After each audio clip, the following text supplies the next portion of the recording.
So guys, magkakat ako ng watermelon guys. Ayan, ito yung watermelon na dala ng asawa ko. Galing doon sa countryside. Ayan, super lucky. So, ang gagawin ko dito. Ito po siya.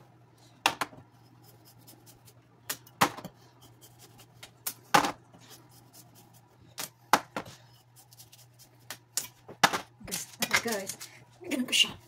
Super heavy guys. So, flat na yan siya dyan. Napakalaki. Natulog kasi siya. Kaya, atat na akong kumain.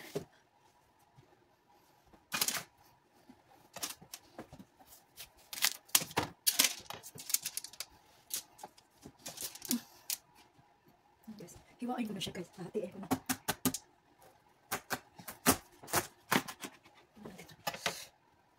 Oh, meron siyang seeds. Ito talaga yung gusto niya. May seeds. Ayan. Napakalaki.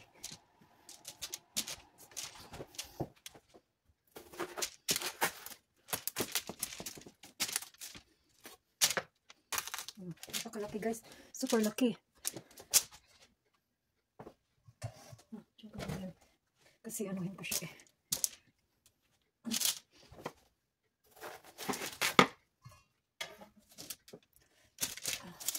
Careful talaga ako sa knife kasi yung knife niya napakataas. Tapos napaka-sharp.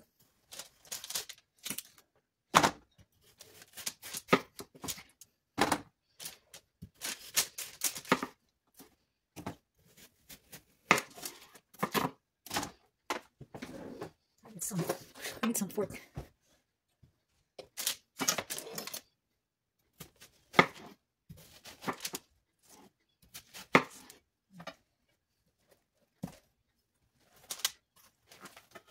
Naglalagay ko ng parchment paper.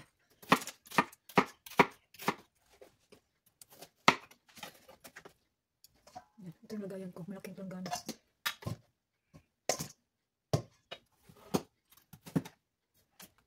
Sisave ko yung buto kasi itatanim ko next year. Tatry ko siya itanim. Kung mamunga siya, okay. Pag hindi naman mamunga, okay pa rin. Kasi nakakabili naman ng watermelon. Alam mo ba yung watermelon na seeds ng watermelon is maganda sa'yo. Pwede mong kainin.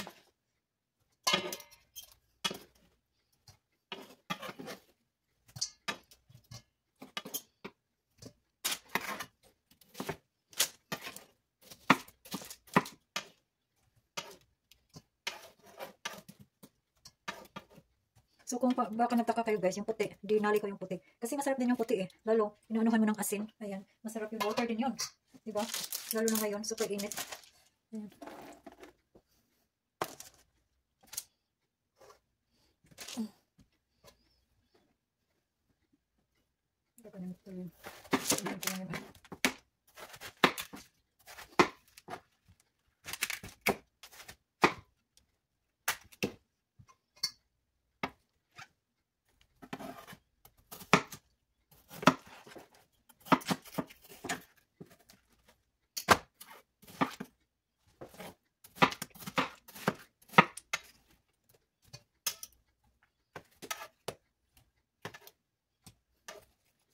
Laki naman yung pagkahiwa ko.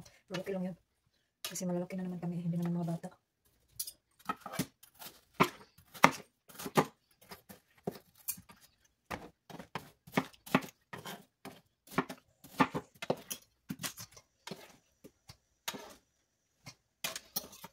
Guys, napahaba na yung video ko guys. Napahaba na. Ayan. Guys, kain tayo ng watermelon guys. Thank you for watching guys. Ayun. Super tamis niya. Doon kami bumili. Doon sa nabilihan namin kasi yung watermelon nila matamis. Tapos merong seeds.